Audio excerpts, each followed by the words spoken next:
एक और बड़ी खबर राजधानी रायपुर से है, जहां पर 14 दिसंबर से विधानसभा का शीतकालीन सत्र को लेकर बोले हैं डॉक्टर रमन सिंह। नया सत्र पूरी तरीके से नए सादगी के साथ होगा। विजन 2047 का होगा प्रस्तुतिकरण। पहले दिन छत्तीसगढ़ के विकास पर होगी चर्चा। तो छत्तीसगढ़ के विधानसभा सत्र को लेकर जो है तैयारियां जोरों पर है। उसी के तारतम्य में जो है विधानसभा अध्यक्ष रमन सिंह का बयान सामने आया। उन्होंने कहा है कि सत्र जो है पूरी तरीके से तैयार है और सत्र जो है 2047 के विजन पर फोकस होगा। इसी खबर पर ज्यादा जानकारी के साथ सहयोगी चलिए चर्चा करने के लिए सबसे पहले आपको सुनवाते हैं कि क्या कुछ कहा है विधानसभा अध्यक्ष डॉक्टर रमन सिंह ने, वो सुन लेते हैं। प्रधानमंत्री जी ने विधिवत लोकार्पण कर दिया नई तैयारी के साथ, और 14 तारीख से दिसंबर 14 को पहला दिन होगा।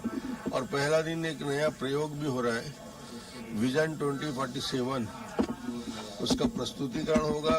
और दिन भर विधानसभा में कोई प्रश्न उत्तर या कोई ध्यानाकर्षण पहला दिन नहीं है, सिर्फ 2047 पे छत्तीसगढ़ के विकास की क्या हम कल्पना करते हैं उसका प्रेजेंटेशन होगा। तो सुना आपने, ये डॉक्टर रमन सिंह हैं जिन्होंने कहा है कि नए विधानसभा भवन है, नया सत्र है और नए सत्र को लेकर 2047 के विजन को लेकर जो है मंत्रणा होगी। उसी खबर पर ज्यादा जानकारी के साथ सहयोगी राहुल अग्निहोत्री फोन लाइन पर लगातार हमारे साथ बने हुए हैं। राहुल, विधानसभा के शीतकालीन सत्र का आगाज होने वाला है, कुछ ही दिनों में और बाकी है। तो नया विधानसभा भवन, नया सत्र पूरी तरीके से तैयार है। 2047 के विजन को लेकर चर्चा होगी। आखिर क्या कुछ जानकारी?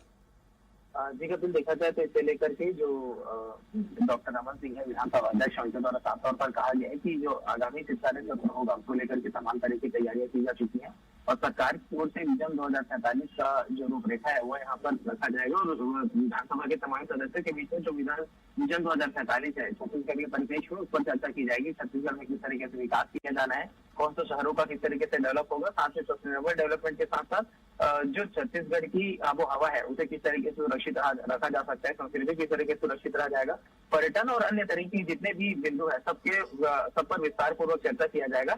इसके साथ में देखें तो ये सरकार का पक्ष हो गया और विपक्ष की ओर से देखें तो विपक्ष की ओर से जो निलंबित चरणदास महंत है वो भी जल्द ही अपनी जो विधायक दल की बैठक है वो बुला सकते हैं। उसके बाद में देखा जाएगा कि सदन जो है वो गर्माहट से भरा होगा। जो गर्मा गर्मी है वो दोनों पक्षों के विधायक के बीच में देखा जाएगा, क्योंकि जमीन गाइडलाइन, बिजली दर की बढ़ोतरी जैसे तमाम मुद्दे हैं जिस पर लगातार विपक्ष जो है वो सरकार पर सवाल खड़े करते हुए नजर आ रही है। और 14 नवंबर से जो सत्र शुरू होने वाला है उसमें धान खरीदी का मुद्दा भी निश्चित तौर पर गूंजने वाला है, क्योंकि किसानों की जिस तरीके से हर उपार्जन केंद्रों से शिकायतें आ रही है, जहाँ पर धान बेचने को लेकर के किसानों को काफी परेशानियों का सामना करना पड़ा है, चाहे वो एग्रो स्टेट पोर्टल का माध्यम से हो फिर या फिर बारदाने की कमी जैसे तमाम समस्याएं जो है वो अभी भी बनी हुई है। इसको लेकर के लगातार जो प्रयास सरकार की ओर से किया जा रहा है, लेकिन विपक्ष इस पूरे मुद्दे को लेकर के सरकार पर हमला बोल सकती है। तो इन सभी विषयों पर भी तैयारियां यहाँ पर सत्ता दल के द्वारा किया जाएगा।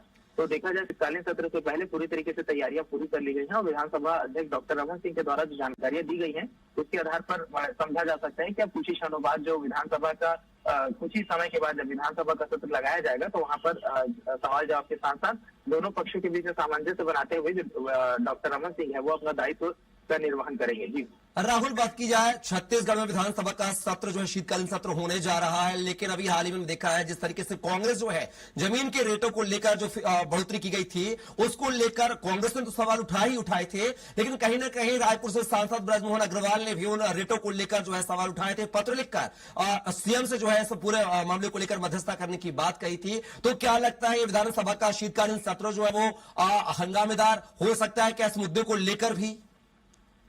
कपिल, यदि मैं छत्तीसगढ़ की विधानसभा की बात करूं तो यहाँ की खूबसूरती यही है कि यहाँ पर सत्ता पक्ष के विधायक भी उतनी ही बेबाकी से अपने सरकार पे, अपने जो मुख्यमंत्री उससे सवाल करते हैं। और इसी बीच में जिस तरीके से रायपुर सांसद ब्रजमोहन अग्रवाल ने पत्र लिख करके सवाल खड़ा किया है तो कहीं ना कहीं सरकार इस विषय पर विचार जरूर कर रही होगी। और जमीन गाइडलाइन को लेकर के लगातार जो विपक्ष है वो भी कड़े सवाल सरकार के करते हुए नजर आ रहा है। तो यह माना जा रहा है कि जमीन गाइडलाइन को लेकर के एक बड़ी समीक्षा बैठक भी हो सकती है और विधानसभा में जब पूरा मामला गूंजेगा तो निश्चित तौर पर इस पर कोई फैसला जो है, इस पर कोई बदलाव जो है वो सरकार की ओर से की जाए, क्योंकि जमीन की रजिस्ट्री दर में जिस तरीके से बढ़ोतरी की गई है तो तमाम जो रजिस्ट्री ऑफिस है वहां पर जो लोग हैं वो पहुंच नहीं रहे हैं। और जिस तरीके से इससे कहा जा रहा है कि जो आम जनता है उन्हें कहीं ना कहीं सीधे प्रभाव से पड़ेगा, जो जमीन खरीदारी करने वाले कारोबारी हैं उन्हें इससे काफी ज्यादा प्रभाव पड़ेगा। तो इन्हीं सभी बिंदुओं के आधार पर जो सरकार है वो फैसला ले सकती है। लेकिन इस बीच में जब विधानसभा में पूरा जो ये मुद्दा गूंजेगा तो काफी रोमांचक होगा, क्योंकि सत्ता दल के द्वारा भी उतनी आक्रामकता के साथ सवाल पूछे जाएंगे जितने विपक्ष सवाल करेगी। तो इसके आधार पर सरकार के सामने एक बड़ी चुनौती भी है कि दोनों पक्षों के जो विधायक हैं उन्हें जो पूरा मामला है, राहुल, कहीं ना कहीं हमने पूर्ववर्ती में भी देखा है कि सत्ताधारी पार्टी के मंत्री विधायक ही जो है सरकार पर आरोप लगाते हैं, तमाम प्रकार की खामियों की वो जो है अब प्रश्न उठाते हैं। लेकिन देखना होगा कि इस बार का जो शीतकालीन सत्र वो कैसा होगा। फिलहाल के लिए तमाम जानकारी को साझा करने के लिए राहुल आपका बहुत बहुत शुक्रिया।